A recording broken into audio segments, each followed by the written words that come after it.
नमस्कार.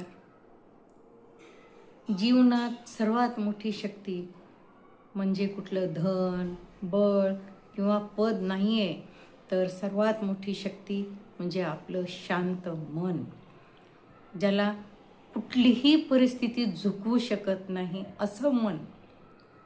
ज्या दिवशी तुमचं मन असं असेल, तुम्ही जेव्हा मस्त राहायला शिकाल, त्याच दिवशी तुमचं भाग्य बदललं, तुम्ही नशीबवान आहात असं समजा.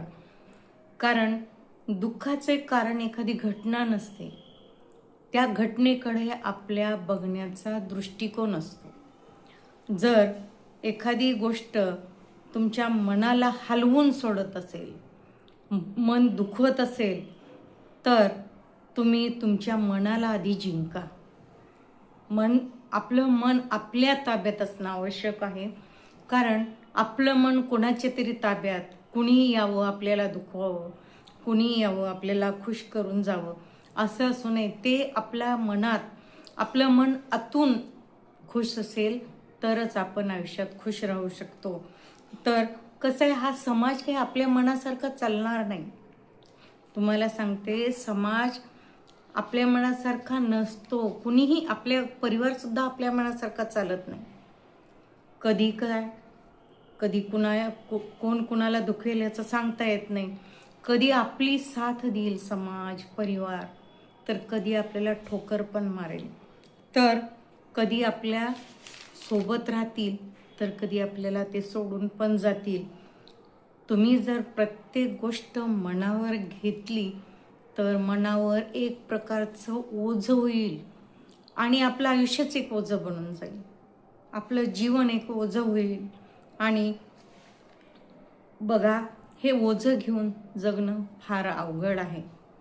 माणसं बदलतात, समाज बदलतो, काळ बदलतो, पण आपलं मन बदलू नका. आपलं मन खंबीर ठेवा.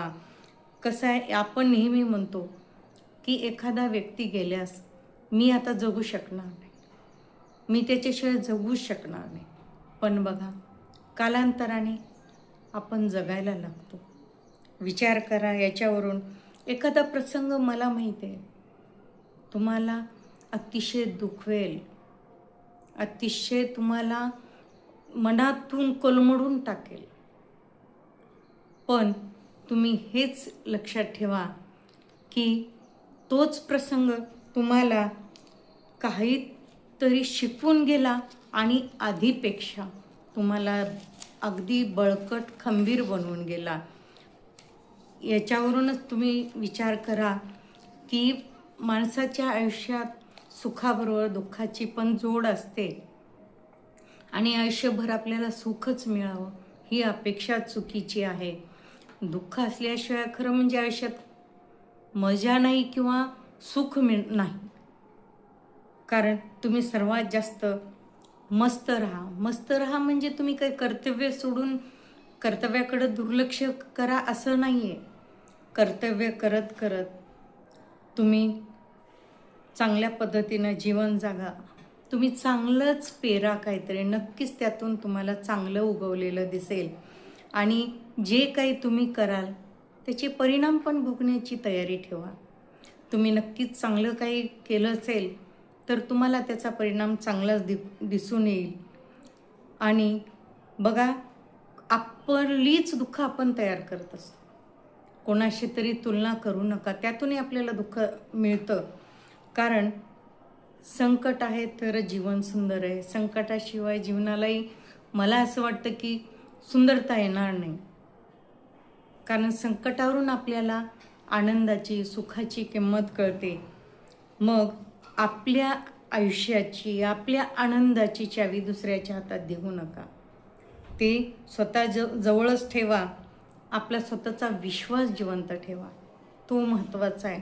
आणि जर तुमचा विश्वास जिवंत असेल, पक्का असेल, खंबीर असेल, तर तुम्हाला कितीही अवघड, कितीही मोठा प्रसंग तुम्हाला काहीही करू शकणार नाही तुमचं. आणि जास्त काळ तो तुमच्याकडे टिकणार नाही. काळ बदलेल, चांगले दिवस येतील तुमच्यावर, पण त्यासाठी तुम्ही अतिशय खंबीर राहण्याची गरज आहे. कुणीतरी येऊन तुम्हाला दुखवून जाईल असं नाही. तुम्ही तुमच्या मनावर ताबा ठेवा आणि काही गोष्टी तुमच्यापासून दूर ठेवा ज्याच्यामुळे तुम्हाला दुःख मिळेल.